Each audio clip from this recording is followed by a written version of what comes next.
Today I'm going to talk about implants. What is implant? Implant basically एक तरह का titanium screw होता है, ठीक है, which is a biocompatible material which is placed inside the bone. अस्सलाम वालेकुम, my name is doctor Zulnoor and I work as a cosmetic dental surgeon. अब एक मिथ इसके बारे में क्या है कि आजकल लोग बहुत ज़्यादा इस चीज़ को इससे डरते हैं कि it's a very complex and a major surgical procedure, जो कि हमें एक अंडर द सर्जरी एक गुजरना पड़ेगा और उसके बाद जाके जो है हमें इम्प्लांट लगाया जाएगा, जबकि ऐसा नहीं है। इम्प्लांट बेसिकली एक छोटा सा प्रोसीजर है जो कि अंडर लोकल एनेस्थीसिया किया जाता है। हार्डली 20 to 25 मिनट्स का ये प्रोसीजर होता है for the single implant to place it inside your bone. होता क्या है कि इम्प्लांट दो तरह के होते हैं।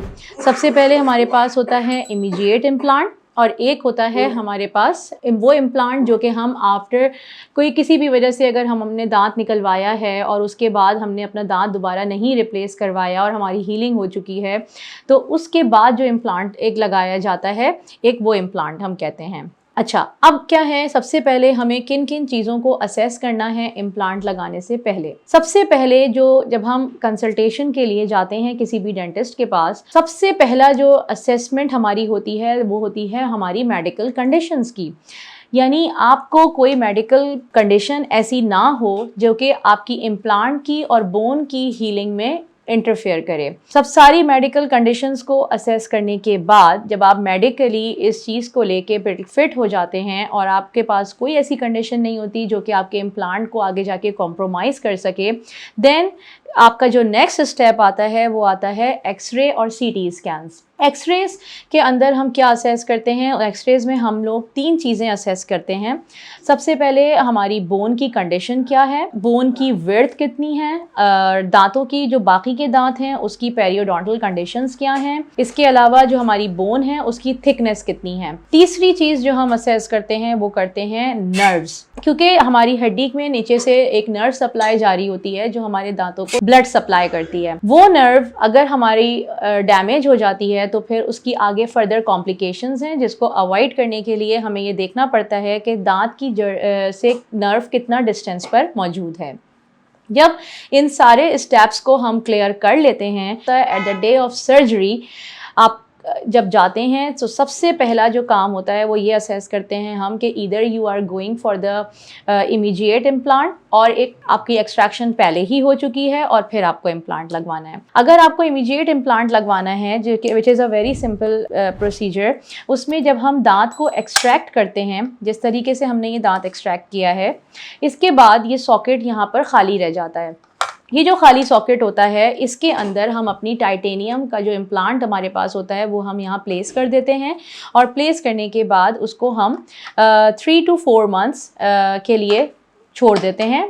अप्रॉक्सीमेटली जो हमारा टाइम होता है वो होता है 3 to 6 months का, जो कि हमारी बोन रीमॉडलिंग होती रहती है और बोन अच्छे से इम्प्लांट को ग्रिप कर लेती है। उसको हम कहते हैं ऑसियो इंटीग्रेशन। दूसरा जो इम्प्लांट होता है उसमें कि अगर आपने बहुत पहले अपना दांत निकलवाया हुआ है और आपको अब उसके बाद उसकी रिप्लेसमेंट चाहिए, तो उसमें हम क्या करते हैं कि हम एक छोटा सा फ्लैप देते हैं आपके गम्स के ऊपर, उस टाइटेनियम इम्प्लांट को आपकी बोन के अंदर इस तरीके से प्लेस कर देते हैं।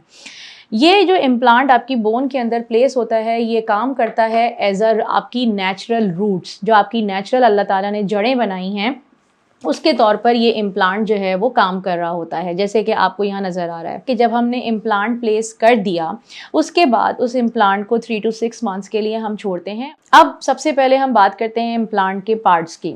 इम्प्लांट का एक पार्ट होता है जो कि हमने बोन में प्लेस कर दिया, विच इज़ अ स्क्रू, जिसको हम इम्प्लांट कहते हैं। उसके बाद क्या करते हैं कि जब हम ये स्क्रू प्लेस कर देते हैं हम एक फ्लैप को सूचर कर देते हैं। सूचर करने के बाद हम पेशेंट को फॉलो अप अपॉइंटमेंट्स पे रखते हैं।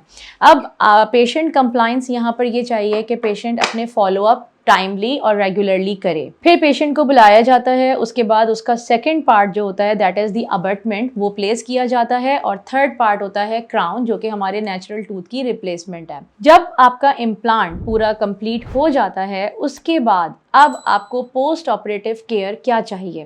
पोस्ट ऑपरेटिव केयर आपकी बहुत अच्छी होनी चाहिए और बिल्कुल वैसे ही जैसे आप अपने नेचुरल दांतों का ख्याल रखते हैं ऐसे ही आपने अपने इम्प्लांट का भी ध्यान रखना है। आपने प्रॉपर ब्रशिंग करनी है, आपने प्रॉपर फ्लॉसिंग करनी है, और अच्छे से अपने दांतों की सफाई का ख्याल रखना है। अगर आप ये सारे प्रोसीजर टाइमली करते हैं, अपना दांतों का ख्याल रखते हैं, अपनी हाइजीन मेंटेन रखते हैं, प्लस आपकी बोन हेल्थ अच्छी रहती है, if your vitamin D and calcium levels are low, तो आपको चाहिए कि आप उसको एवरी 6 मंथ्स अपने विटामिन डी और कैल्शियम्स को चेक करवाएं और अकॉर्डिंगली उसके सप्लीमेंट्स लेते रहें, ताकि आपकी बोन की रीमॉडलिंग अच्छे से होती रहे। आपकी बोन जितनी अच्छी रहेगी, आपका इम्प्लांट उतना लॉन्ग रन चलेगा। क्योंकि जिन लोगों के अंदर बोन्स की कोई एबनॉर्मेलिटीज़ होती हैं, या अगर उनकी बोन की ग्रिप इतनी अच्छी नहीं होती, तो फिर वो इम्प्लांट टाइमली क्या होता है, लूज़ हो जाता है। अगर आपकी बोन की हेल्थ बहुत अच्छी है और उसने बहुत अच्छे से ग्रिप किया हुआ है, अगर आप अपने सप्लीमेंट्स प्रॉपर टाइम पे ले रहे हैं, तो उसके बाद आपका इम्प्लांट जो होता है वो फिर आपका लाइफ टाइम चलता है। So if you want to have your implant consultation done with by us, then you can book your appointment through Ola Doc app and get your consultation done. Thank you.